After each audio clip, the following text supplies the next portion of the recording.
I was 19, covered in sweat and tears, holding my newborn daughter for the first time. That's when my mother-in-law walked into the delivery room, looked at my baby, and said she didn't believe the child was her son's. She demanded a DNA test. Right there. In front of the nurses. In front of everyone. I was so angry I agreed. But I had one condition. If we're testing my baby, we're testing everyone. What came back 3 days later didn't just prove me right. It destroyed her entire life. But to understand how we got there, I need to take you back. Back to the beginning. Back to when I thought I was marrying into a dream family. Back to when I still believed people like Diane and Richard Chun could be reasoned with. My name is Lily. I grew up in Sacramento, California, in and out of group homes. No parents. No relatives. Just caseworkers and temporary beds. I learned early that if you wanted something, you worked for it. So I did. I worked weekends at a diner through high school, saved every dollar, and put myself through community college. I studied nursing. I wanted to help people. I wanted to matter. That's where I met Marcus. He was in my biology class. Tall, quiet, with kind eyes and this way of listening that made you feel seen. We started talking after labs. Then coffee. Then late-night study sessions that turned into something more. He told me about his childhood in Portland, about his parents who owned a chain of dental clinics, about his younger sister who was studying abroad. He made his life sound so normal, so stable. I didn't realize how much I craved that until I met him. 6 months later, he brought me home to meet his parents. I'll never forget walking into that house in the hills. It was massive. White columns. A fountain in the driveway. I looked down at my thrift store dress and felt my stomach turn. Marcus squeezed my hand.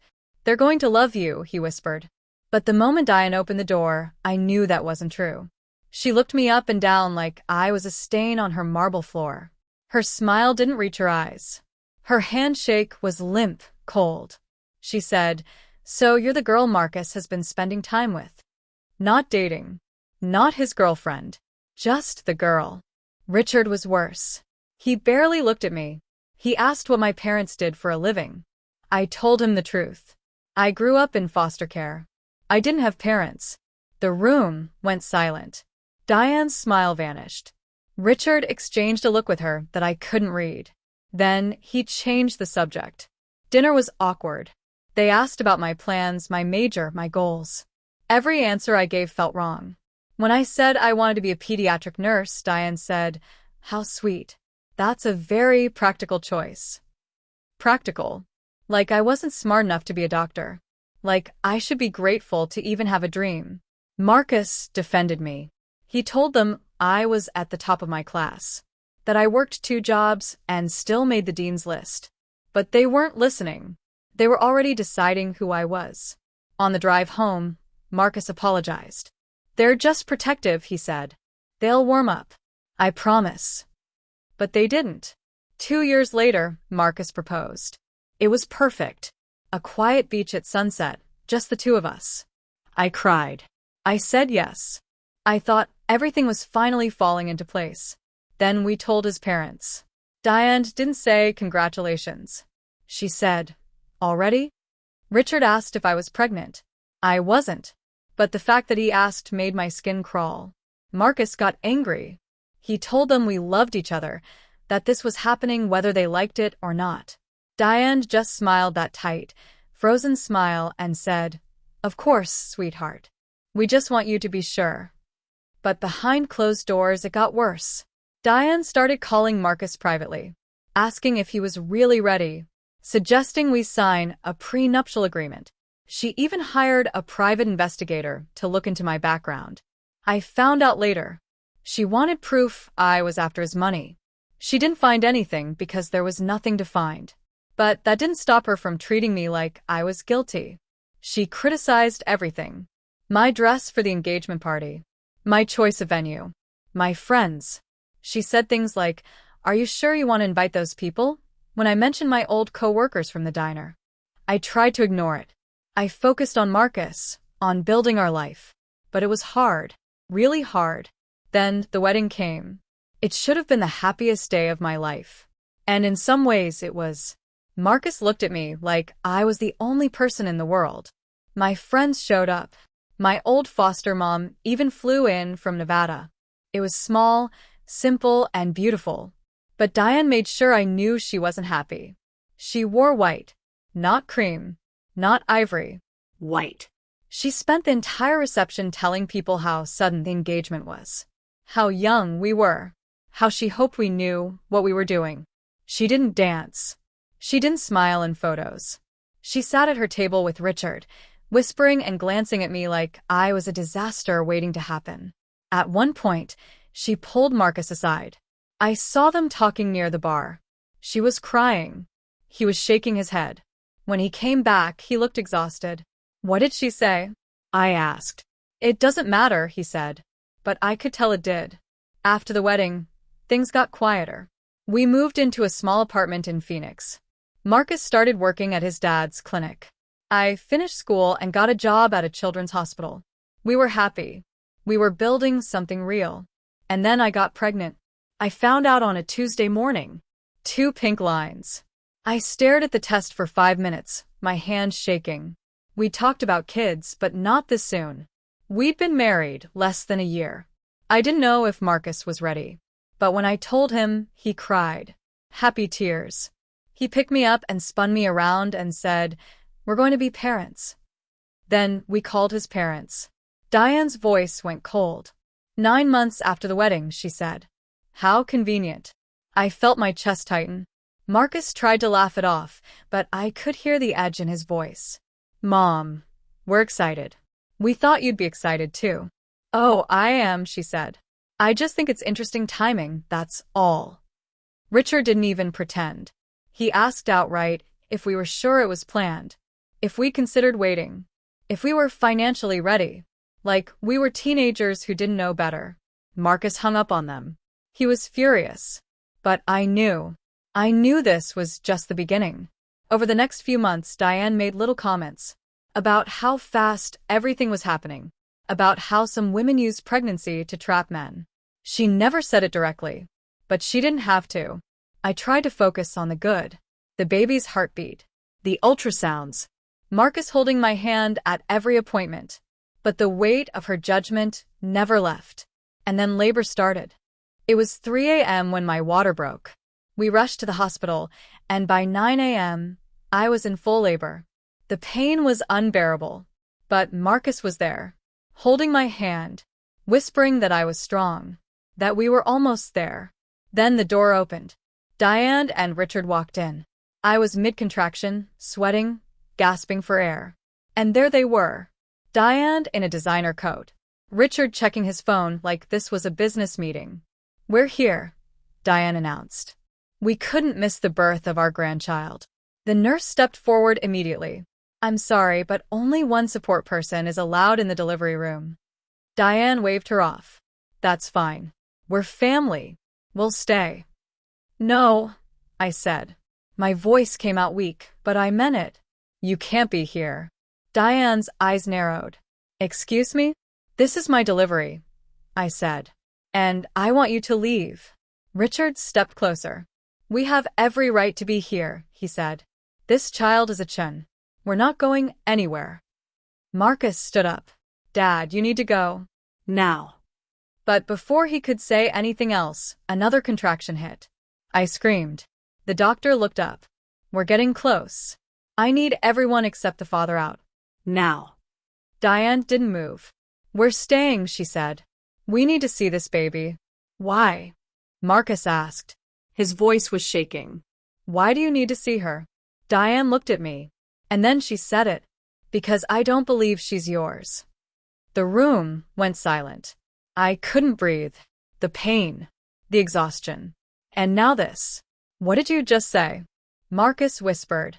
Diane crossed her arms. "I'm saying what everyone's thinking. This pregnancy happened very quickly. Lily has no family, no history, no ties to anyone. How do we know this baby is really yours?" I felt tears streaming down my face. Not from the pain, from the humiliation. "Get out," I said. But Richard spoke up. "We just want to be sure," he said. "A DNA test. That's all. Just to verify. Verify, Marcus shouted. Are you insane? The nurse tried to step in, but I raised my hand. I looked Diane directly in the eye, and I said, fine. Everyone froze. What? Marcus asked. Fine, I repeated. We'll do the test. But if we're testing my baby, we're testing everyone. Diane laughed. That cold, fake laugh. What are you talking about? I'm talking about you, I said. You want proof? Let's get proof. We test the baby. We test Marcus. We test me. And we test both of you. That's ridiculous, Richard said. Why? I asked. If you're so confident, what's the problem? Diane's smile faltered. This is absurd. We know who we are. Then prove it, I said. Or admit you're just trying to humiliate me. For the first time, I saw fear flash across Richard's face. But Diane recovered quickly. Fine, she said. Order your tests. When they prove you've been lying, you'll leave our son. And we'll raise this child the way it should be raised. I didn't respond. I just turned to the doctor. Do it, I said. Test everyone. The next 2 days were torture. Not just because of the pain, but because of the silence. Marcus barely spoke to his parents. They left the hospital without even holding the baby. My baby. Our baby. She was perfect. Tiny fingers. Dark hair. My nose. Marcus's eyes. And she was ours.